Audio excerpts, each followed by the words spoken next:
Testing 1 2 3 1 2 3. Z, do you hear me?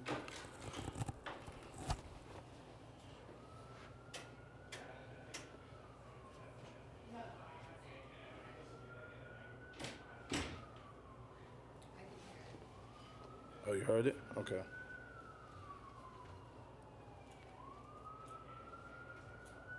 Okay, yeah, we're good. Wonderful. Thank you so much.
All right, good afternoon, everyone.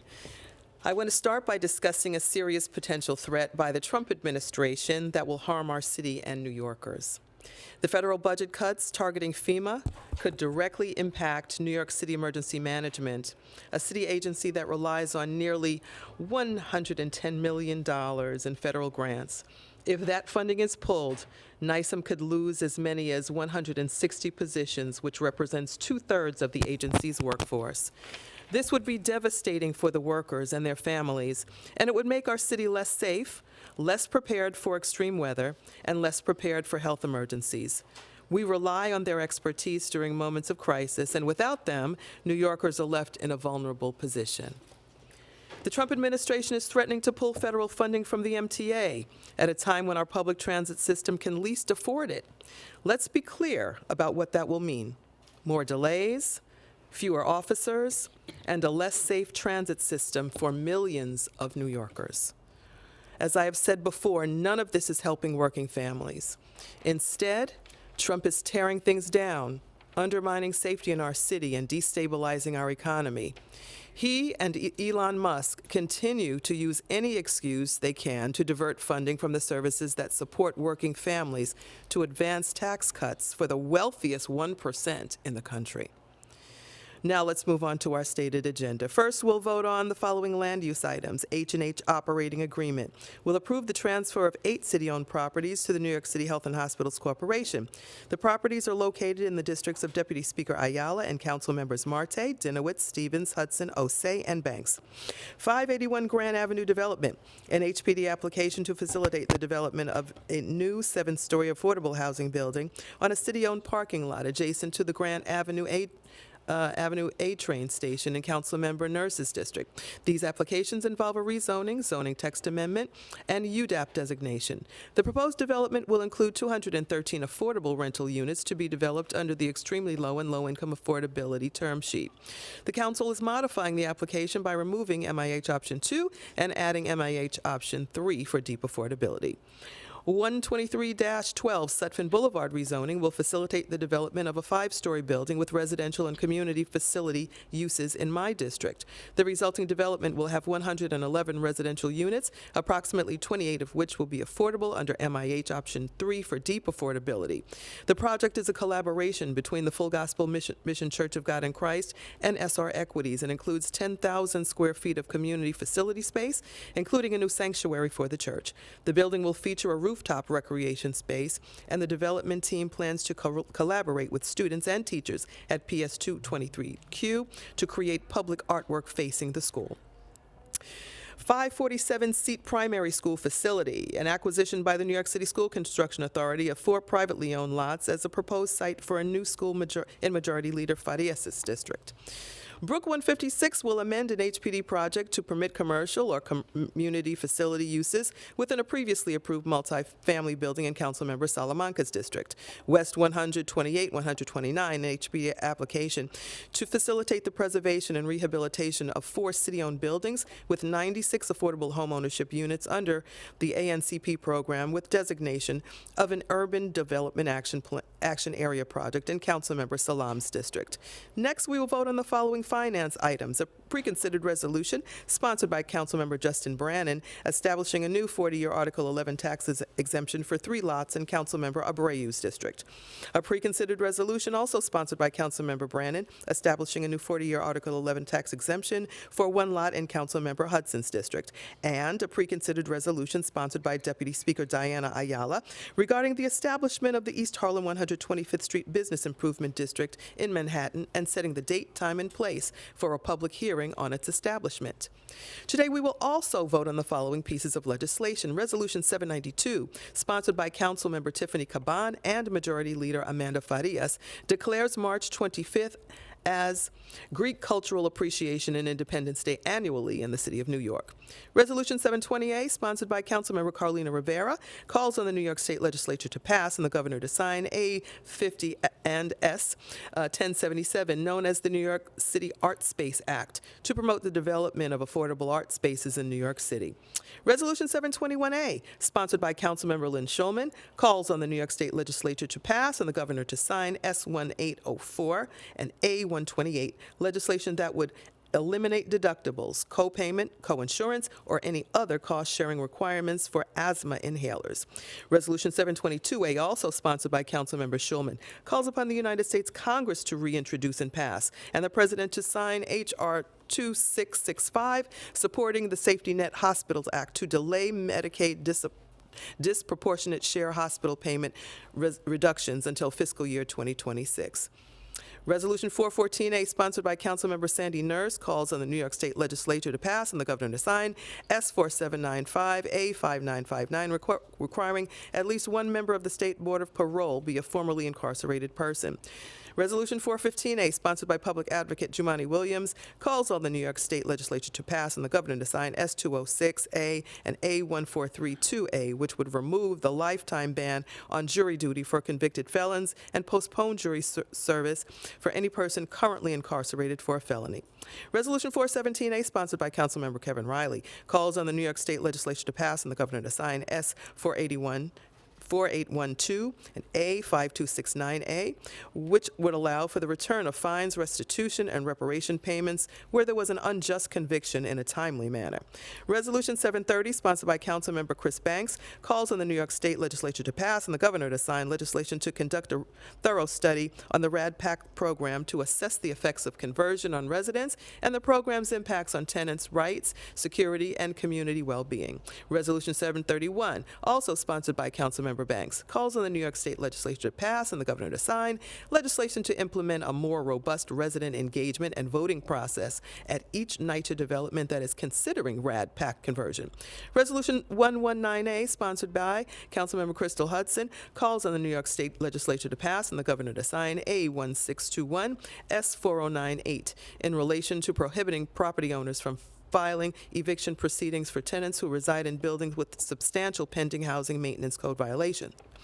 Resolution 246A, also sponsored by Councilmember Nurse, calls on the New York State Legislature to pass and the Governor to sign legislation requiring unlawful eviction cases to be heard within 5 days. Resolution 524A, sponsored by Councilmember Kevin Riley, would call on the New York State Legislature to pass and the Governor to sign S126 in relation to legal representation in certain mortgage foreclosure actions. Next, we will vote on a pair of bills to expand services for people living with HIV.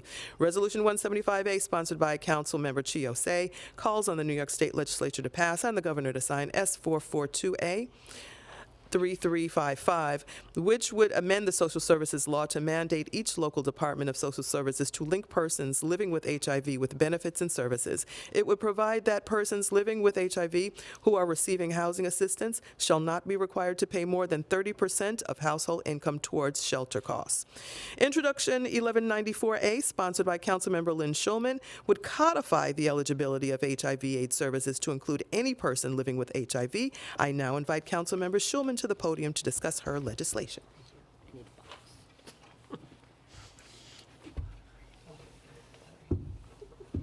Sorry, I needed a box so I can, so you can see me. Good morning, everyone. Good afternoon. I am Councilmember Lynn Schulman, Chair of the Health Committee and the proud sponsor of Introduction 1194A.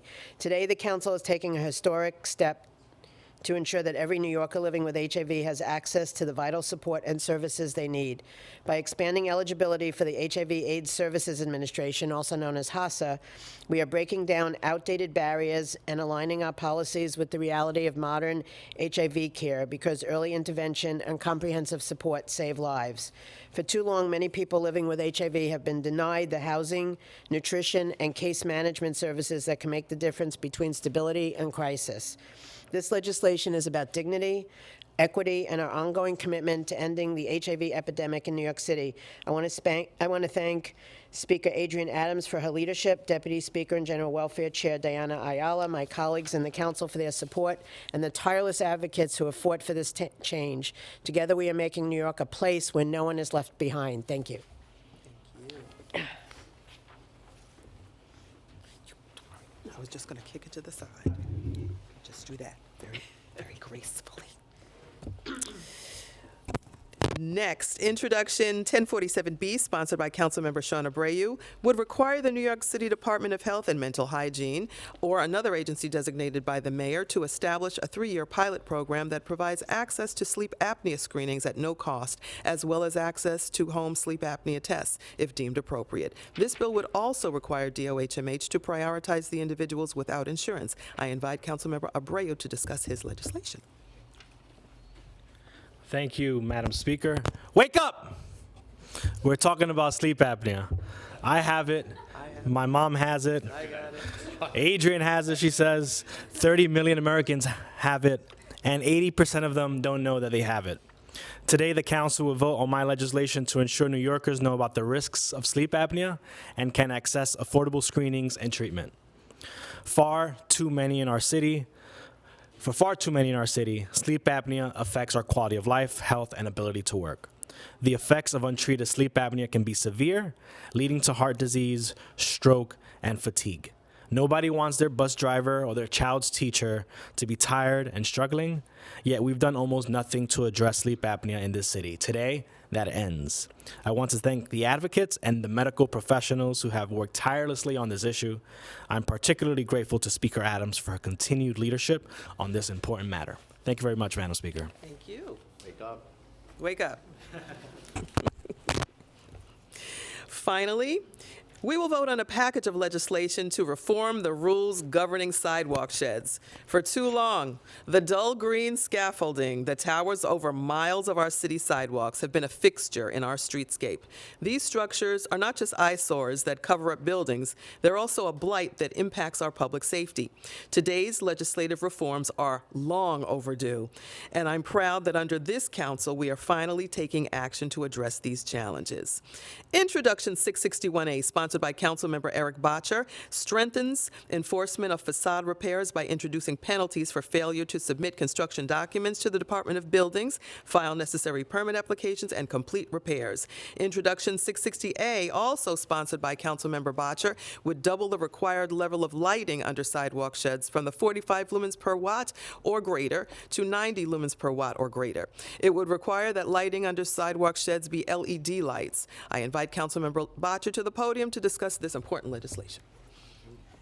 Thank you so much, Speaker Adams, for your leadership. Thank you to Councilmember Keith Powers for your leadership. New Yorkers don't agree on a lot, but one thing we can all agree on is that we all hate the fact that over 400 miles of New York City sidewalks are covered by sidewalk scaffolding. We all have sidewalk scaffolding in our neighborhood that's been up for years and years and years. And for a long time, New Yorkers have just been told, that's how it is.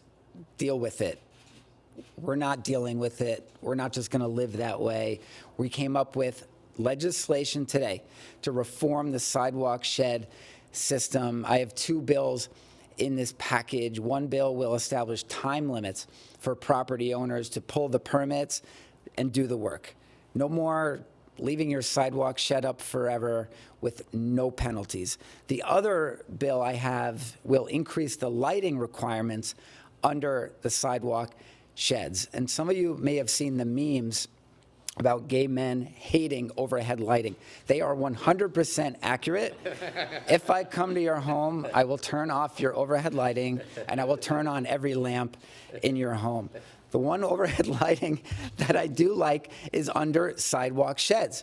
So what we're doing is increasing the lumens per watt. We're updating the regulations because technology has evolved. We now have LED light strips that can better illuminate an area more energy efficiently.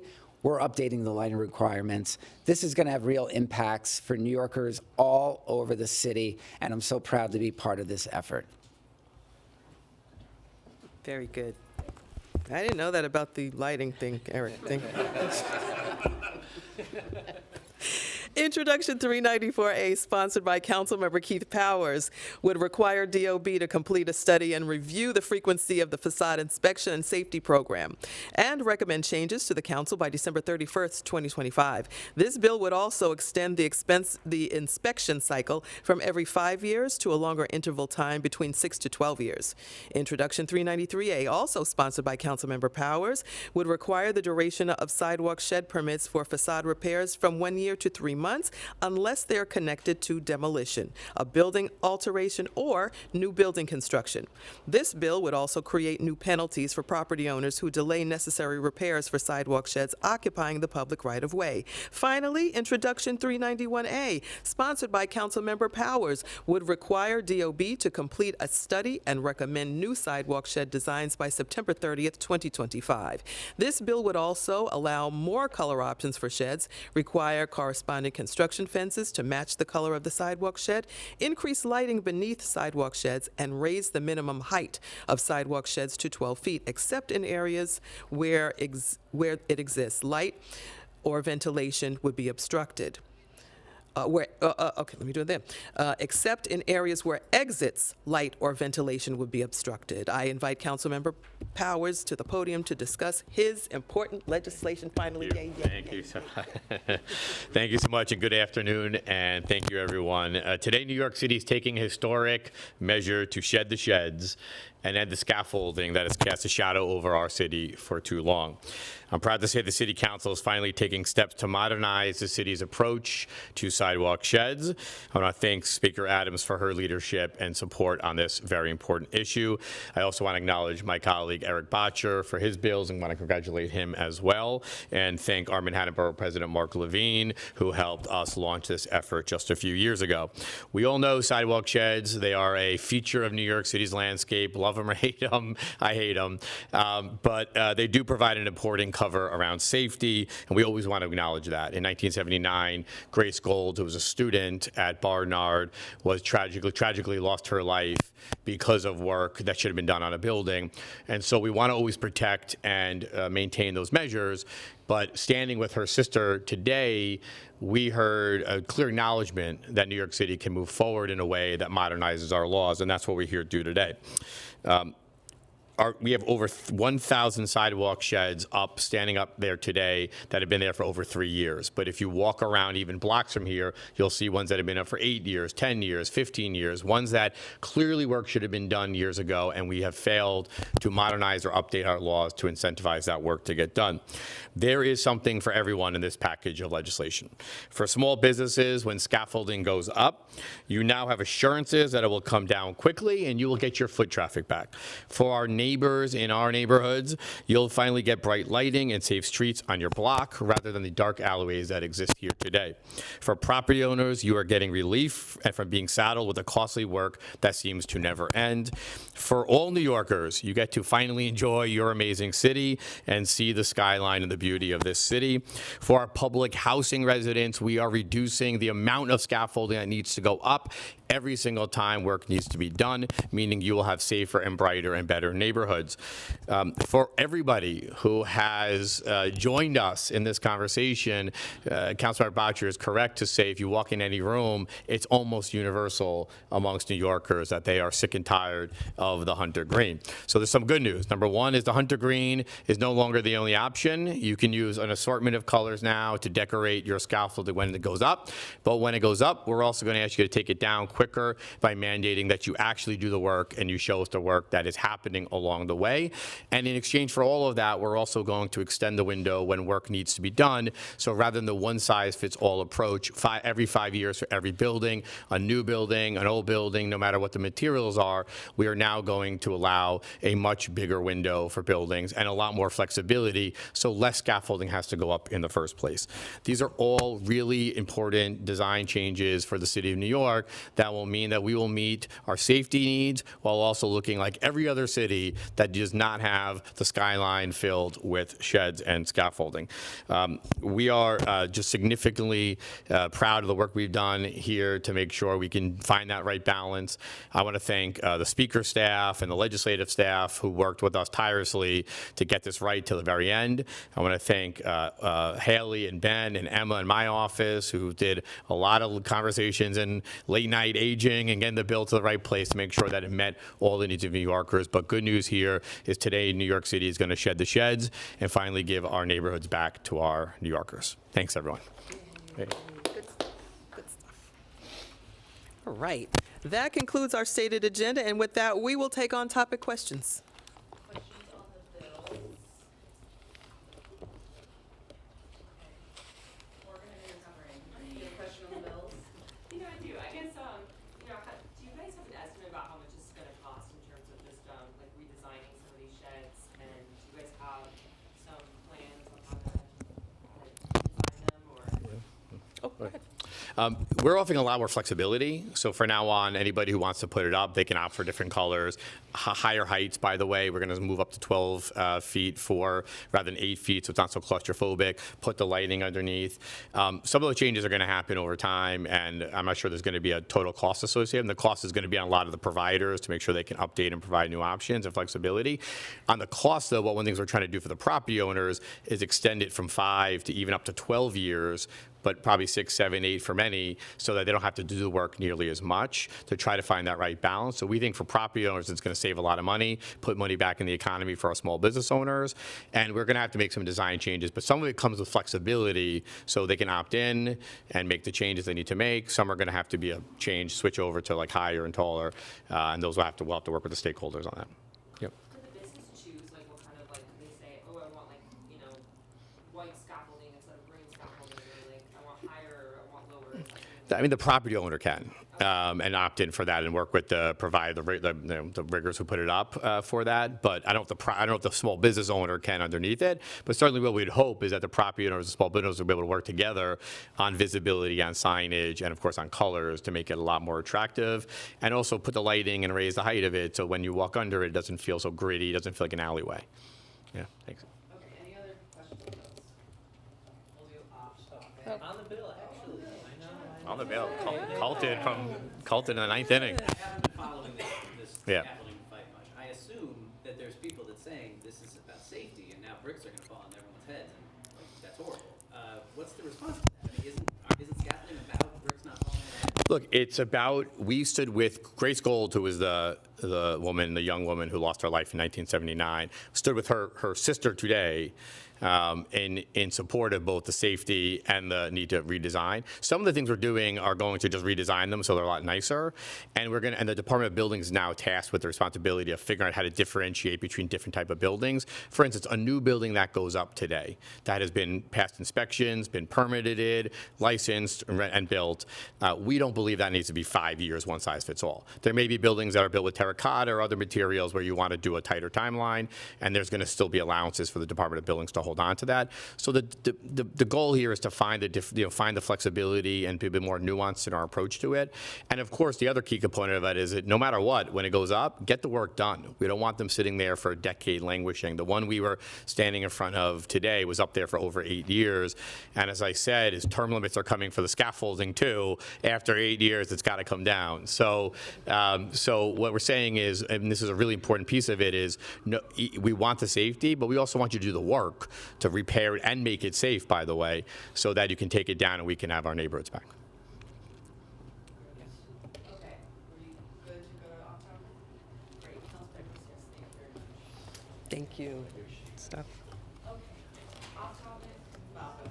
So, Bob Henley with WBAI, I would Yes. advise my colleagues to identify themselves because we broadcast this live, very old school, to our listeners.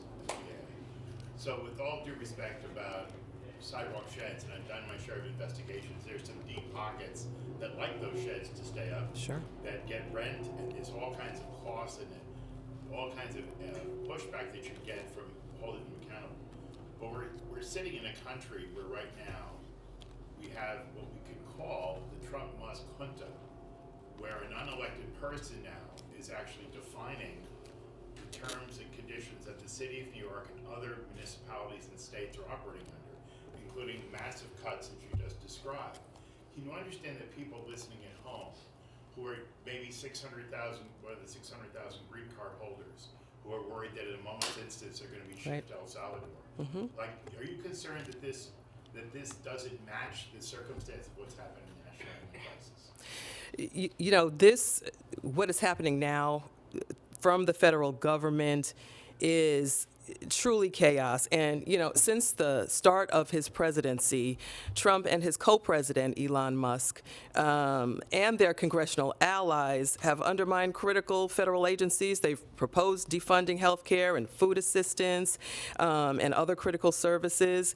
And they've stolen $80 million from the city of New York. They've announced tariffs, rescinded them, and then re-announced them again, weakening the economy and bringing retaliatory tariffs on the American people. This may even affect our tourism prospects with Canada, from what I'm understanding right now.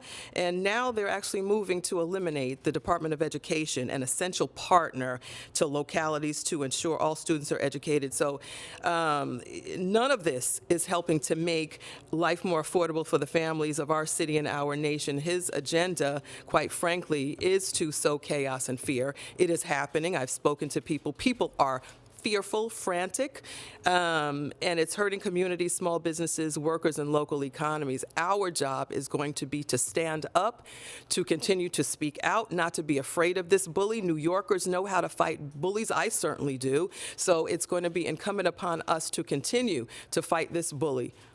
As a follow-up, if I may, New York City is kind of the legal center of the world. White shoe law firms, very prominent, supporting all kinds of philanthropies. Right now, one by one, the big white shoe law firms that have been targeted by executive orders by the president, as having represented Democrats or organizations he doesn't like. And the legal community doesn't have the consciousness of labor unions. They're not sticking together, Speaker. And they're all going, it seems, falling one by one on their knee to what is our modern day dictator. Shouldn't they stand up and at least have the consciousness of, like, local unions, or to protect the republic? Because they've made so much wealth off of the United States.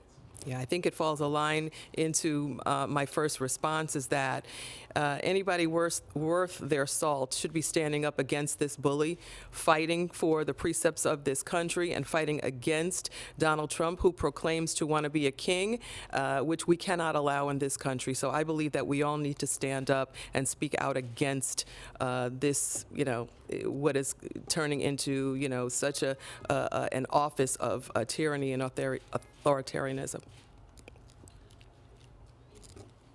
Speaker, the Common Sense Caucus and a bunch of others filed this lawsuit against City of Yes last night. Just wanted to get your response on that. Yeah, you know, when I first became Speaker, I said over and over again to my colleagues that we can never be the council that says no to people who need a place to live. I stand on that. I haven't really seen the full details and won't comment on the lawsuit itself, but I'm going to refer you to the city's law department for that part. Our city is in need of housing. Obviously, it's at the top of everybody's list. New Yorkers need housing for our city to be affordable. And again, we can't say no to people who need a place to live. Yes. Two questions. One, now that you're running for mayor, how will that impact negotiating budget with Mayor Adams, who you're now running against? How are you navigating that? And my second question, on the lawsuit, the council named as a defendant. As a leader of the council, was there any communications that you had with members of the caucus who are filing the lawsuit? Did you try to deal with this outside of court before it got to this point? I haven't had any conversations, and again, the law department would be, you know, most appropriate to relay that question to. As far as negotiating the budget, the fourth, which I'm excited about, actually negotiating this fourth city budget. We're all professionals, you know, in what we do and the way that we legislate and the way that we lead the city. I'm particularly proud of our record in the council and what we have done and our successes in in the city budget. I don't expect this year to be any different, regardless of, positions, whatever we're doing. Myself, the mayor, we're working, for the benefit of the people of New York. And this budget, once again, we're going to come together to create a budget that is equitable for the people. The state budget, it's crunch time, it's coming up soon. Are there any top priorities for you and the council that you want to see in the state budget? And do you feel like Mayor Adams and his administration are properly, negotiating for the city on that level? Or would you like to see something different? We're of course working with our state partners. We continue to do that. There is money that we believe belongs, and Councilmember Schulman, who left, she would love to hear me talk about this. The funding that is not going to H&H where we need it to go is still being held by the state, and we're hoping that that is taken care of in the state budget.